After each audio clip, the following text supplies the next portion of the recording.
Hey everyone, and welcome to This Explainer. Today we're talking about something that completely took over the internet a few years ago, but we are looking at it from a totally different angle. So imagine this for a second. One of the most beloved, absolutely iconic television shows in history ends. And then just complete silence. No reunion, no highly anticipated return to that iconic orange couch in Central Park, literally no final collective goodbye from the very people who defined an entire generation. Okay, let's dive into this.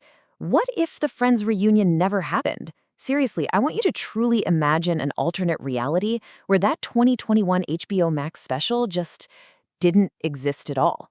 The emotional return, the shared tears, the unbelievable hype, completely gone.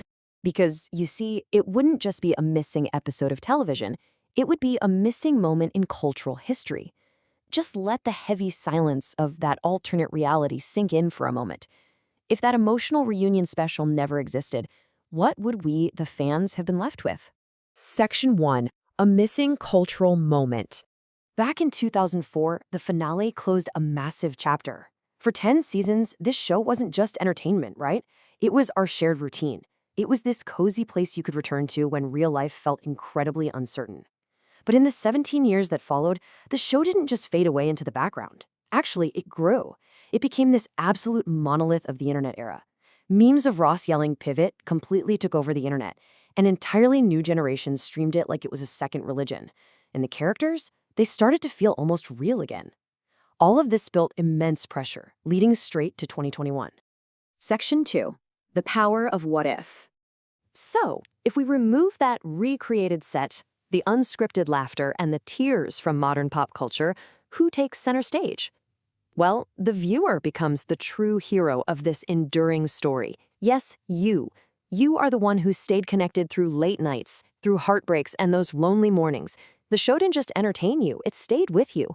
The demand for a return didn't come from some boardroom in the television industry. It came directly from us, the audience. Without the reunion, the fandom would have absolutely had to fill the void themselves. We'd see incredibly loud online discussions, wild fan-made edits, and totally imagined endings taking over our feeds. Imagination would have completely taken over reality, as we endlessly wondered what characters like Ross, Rachel, and Joey were up to today. Section 3. The need for closure. Closure in storytelling isn't just about endings, it's about acknowledgement. Now, that is absolutely crucial. You see, the reunion was about the creators and the cast looking right back at the audience and saying, yes, this mattered. To us, too. It was a shared acknowledgement of a journey, addressing a psychological need for emotional closure that had been delayed for nearly 2 decades. When the finale aired back in 2004, it gave closure to the plot, but it didn't give completion to the human experience of the show.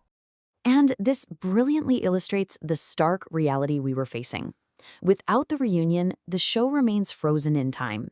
A perfect but distant, purely nostalgic artifact. It's something you watch, but maybe don't feel actively connected to anymore. But with the reunion, it becomes a living, evolving legacy. It provides shared reflection and true emotional closure. It reminded the world that these characters were a shared emotional experience. Section 4. Presence over news stories. We have to remember the reunion didn't give us new fictional storylines. Instead of scripted updates, we got the rare sight of actors revisiting the emotional weight of their past characters. We saw Jennifer Aniston openly reflecting on Rachel's impact. We watched David Schwimmer tackle Ross's awkward legacy, and Courtney Cox revisit Monica's perfectionism with such honesty. Without this event, all of this emotional processing would have been scattered across random, isolated interviews for decades, never unified into one shared moment of presence. It wasn't about answers, it was about presence. A reminder that time passed and it was okay. The true gift of the reunion was seeing the cast grow older together, which added a deeply human layer to the fiction. We didn't need to know if Monica and Chandler's house was calm or chaotic. We just needed to see the shared laughter that only comes when people return to something they once built together. That human layer, it's everything. Section 5. Living with the story. The reality is, the viewer was never just watching Friends. The viewer was living with it. And that's what makes the reunion not just some bonus special, but a crucial bridge between nostalgia and reality. The special didn't alter a single plotline. It simply reminded us why the story mattered in the first place. So I want to leave you with this provocative final thought. What does it say about us that it meant so much? If it was just a sitcom, why did it feel like a piece of our own lives was being acknowledged when they stepped back onto that set? Think about that for a bit. Thank you so much for joining me on this explainer. If you enjoyed diving into the what ifs of television history with us today, be sure to like and subscribe for more. See you next time.